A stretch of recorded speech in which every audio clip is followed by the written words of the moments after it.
اعوذ باللہ من الشیطان الرجیم، بسم اللہ الرحمن الرحیم۔ ارشاد باری تعالیٰ ہے، اور جب انہوں نے کوئی سودا بکتا یا کھیل تماشا ہوتے دیکھا تو ادھر بھاگ گئے۔ جابر رضی اللہ تعالیٰ عنہ سے روایت ہے، انہوں نے فرمایا، ایک دفعہ ہم نبی صلی اللہ علیہ وآلہ وسلم کے ہمراہ نماز پڑھ رہے تھے کہ شام سے ایک قافلہ آیا جو غلہ لاتے ہوئے تھا۔ لوگ اس کی طرف چل دیے، حتیٰ کہ نبی صلی اللہ علیہ وسلم کے ہمراہ 12 مردوں کے علاوہ کوئی باقی نہ رہا تو یہ آیت نازل ہوئی، جب انہوں نے کوئی تجارت یا کھیل تماشا دیکھا تو اس کی طرف دوڑ پڑے۔ دراصل مدنی دور کی ابتدائی زندگی معاشی اعتبار سے بھی مسلمانوں کے لیے سخت پریشان کن تھی۔ مہاجرین کی آباد کاری کے علاوہ کفار مکہ نے بھی اہل مدینہ کی معاشی ناکہ بندی کر رکھی تھی۔ اس بنا پر غلہ کمیاب بھی تھا اور گرانی بھی بہت تھی۔ انہی ایام میں ایک دفعہ آپ صلی اللہ علیہ وسلم خطبہ جمعہ دے رہے تھے کہ شام سے غلے اور اناج کا ایک تجارتی قافلہ مدینہ آ پہنچا۔ انہوں نے اپنی آمد کی اطلاع طبلے بجا کر دی۔ خطبہ سننے والے مسلمانوں میں بھی محض اس خیال سے کہ اگر دیر سے گئے تو سارا غلہ بک جائے گا، خطبہ چھوڑ دیا۔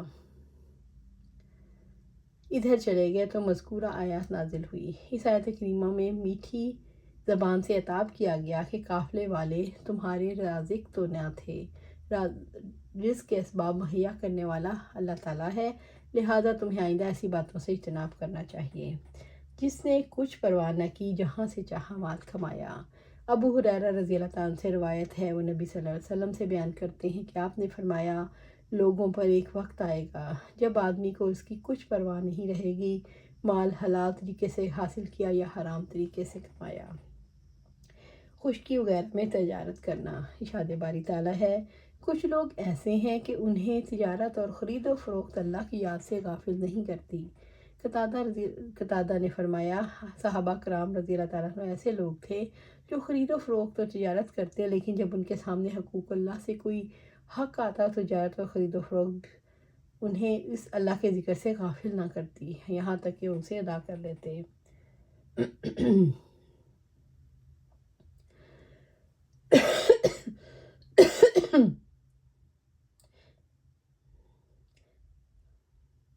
حضرت برا بن عازب اور حضرت زید بن ارقم رضی اللہ تعالیٰ عنہ سے کرنسی کے کاروبار کے متعلق دریافت کیا تو انہوں نے فرمایا، آپ صلی اللہ علیہ وسلم کے زمانے میں تجارت کرتے تھے، ہم نے رسول اللہ صلی اللہ علیہ وسلم سے بیع صرف یعنی کرنسی کے کاروبار کے متعلق پوچھا تو آپ نے فرمایا، اگر نقد بنقد ہو تو کوئی حرج نہیں، اگر ادھار ہو تو جائز نہیں۔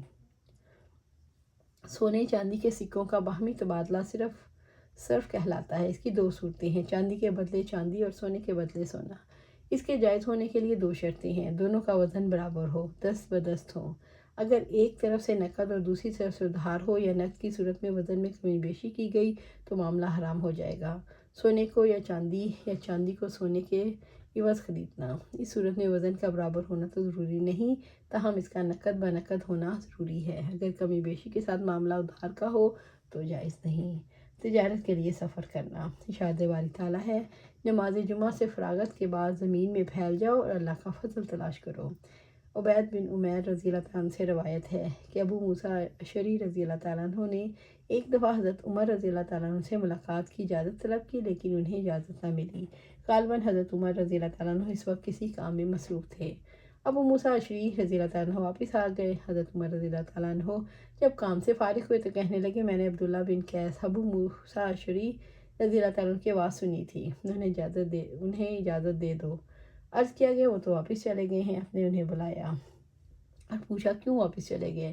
انہوں نے عرض کیا، ہمیں یہی حکم دیا گیا تھا۔ حضرت عمر رضی اللہ تعالیٰ عنہ نے فرمایا، تم اس پر کوئی گواہ پیش کرو۔ یہ سن کر موسیٰ اشعری رضی اللہ تعالیٰ عنہ انصار کی مجلس میں گئے، ان سے دریافت کیا تو انہوں نے کہا، اس بات کی گواہی تو حضرت ابو سعید خدری رضی اللہ تعالیٰ عنہ ہی دے دیں گے جو ہم سب میں کم عمر ہیں۔ چنانچہ حضرت ابو موسیٰ اشعری حضرت ابو سعید خدری کو حضرت عمر رضی اللہ عنہ کی خدمت میں لے گئے۔ انہوں نے شہادت دی کہ آپ صلی اللہ علیہ وسلم کا یہی حکم تھا۔ تب حضرت عمر رضی اللہ عنہ نے فرمایا، رسول اللہ صلی اللہ علیہ وسلم کا حکم مجھ سے پوشیدہ رہ گیا، کیونکہ میں بازاروں میں خرید و فروخت اور تجارت میں مصروف رہا، یعنی تجارت کی غرض سے باہر آنے جانے میں مشغول رہا۔ اللہ سبحانہ تعالیٰ سے دعا ہے ہمیں قرآن و سنت میں پر عمل کرنے کی توفیق دے، اس پر جما دے۔ ہمیں اللہ سبحانہ تعالیٰ جنت الفردوس کے اعلیٰ مقام پر اپنے پاس گھر عطا فرمائے، آمین یا رب العالمین۔